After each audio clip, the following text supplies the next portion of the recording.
Tokyo में इस वर्ष हुए ओलंपिक खेलों में भारत ने अपना सर्वश्रेष्ठ प्रदर्शन किया। वहीं ऐतिहासिक प्रदर्शन टोक्यो पैरालंपिक में भी जारी है। पैरालंपिक के 11वें दिन भारत की ओर से अब बैडमिंटन खिलाड़ी प्रमोद भगत ने स्वर्ण पदक जीता है, जिसे भारत के बैडमिंटन इतिहास के लिए सर्वश्रेष्ठ प्रदर्शन माना जा रहा है। SL6 बैडमिंटन स्वर्ण पदक जीतने के साथ ही भारत के स्वर्ण पदकों की संख्या 5 तक पहुंच गई है। इतना ही नहीं, मनोज सरकार ने SL3 श्रेणी में बैडमिंटन में कांस्य पदक और सुहास LY ने बैडमिंटन में रजत पदक जीता है, जो भारत के लिए बड़ी खुशखबरी है। TFI पर आपका स्वागत है और मैं दीक्षा नेगी आपको बताने जा रही हूँ टोक्यो पैरालंपिक में भारत के गोल्डन बॉय बनकर चमके प्रमोद भगत के बारे में और कैसे भारत के लिए ये खेलों की दृष्टि से एक काफी अच्छी शुरुआत है। टोक्यो पैरालंपिक 2021 से जुड़ा भारतीय खेलों का इतिहास स्वर्ण अक्षरों में लिखा जाने वाला है, क्योंकि इस बार भारतीय खिलाड़ियों ने भारत का गौरव 7वें आसमान पर पहुंचा दिया है। पैरालंपिक के 11वें दिन भारत के लिए साथ कई खुशखबरियां आई। शूटिंग में मनीष नरवल के स्वर्ण से लेकर सिंहराज अधाना का रजत पदक भारत के लिए जश्न मनाने का कारण बना। तो वहीं SL3 श्रेणी में बैडमिंटन में प्रमोद भगत ने इतिहास रचते हुए स्वर्ण पदक जीत लिया। खास बात ये है कि इसी बैडमिंटन श्रेणी में मनोज सरकार ने भी कांस्य पदक जीता है।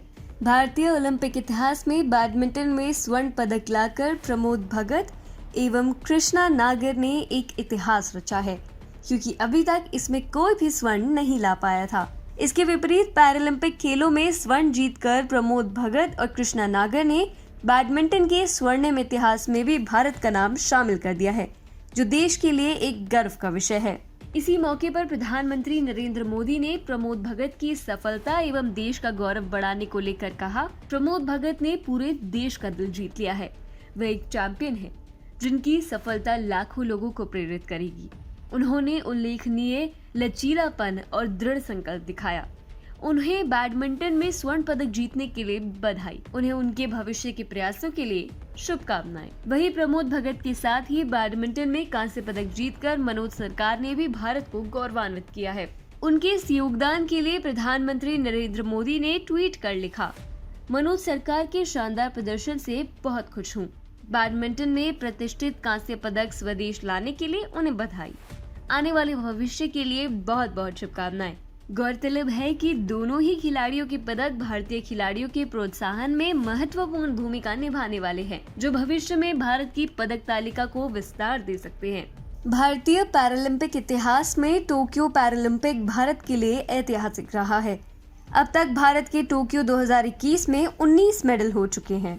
वहीं पैरालंपिक में भारत के इतिहास की बात करें तो 44 सालों में 11 पैरालंपिक्स में भारत में केवल 12 मेडल ही आए थे। 1960 से पैरालंपिक हो रहा है। भारत 1968 से पैरालंपिक में भाग ले रहा है। वहीं 1976 और 1980 में भारत ने भाग नहीं लिया था। टोक्यो 2021 में अब तक 5 गोल्ड, 8 सिल्वर और 6 ब्रॉन्ज मेडल मिल चुके हैं। इसके चलते भारत ने 1972 से 2016 तक जितने पदक प्राप्त किए थे, उससे कहीं ज्यादा 19 पदक भारत ने टोक्यो पैरालंपिक 2021 में ही प्राप्त कर लिए हैं। इसीलिए इसे अभूतपूर्व माना जा रहा है। ऐसा नहीं है कि अभी पैरालंपिक में पदकों की संख्या 19 तक ही रुक गई है। इसके आगे बढ़ने की भी पूरी संभावनाएं हैं। साथ ही नोएडा के DM सुहास LY ने आज सुबह ही SL4 कैटेगरी में रजत पदक प्राप्त किया है और कृष्णा नागर ने तो SL6 कैटेगरी में सीधे गोल्ड को ही अपने हिस्से कर लिया। TFI आपको पहले ही बता चुका है कि कैसे खेलो इंडिया मुहिम के तहत मोदी सरकार खेलों को विस्तार देने का प्रयास कर रही है। यही कारण है कि ओलंपिक से लेकर पैरालंपिक तक में भारत का प्रदर्शन सर्वश्रेष्ठ रहा है। केंद्र सरकार के प्रयासों का ही नतीजा है कि जो 1972 से 2016 तक पैरालंपिक पदकों की कुल संख्या मात्र 12 थी, वो अब टोक्यो पैरालंपिक 2021 के दम पर अकेले ही 19 के पार जाने वाली है, जो देश के लिए एक अभूतपूर्व उल्लास का विषय है।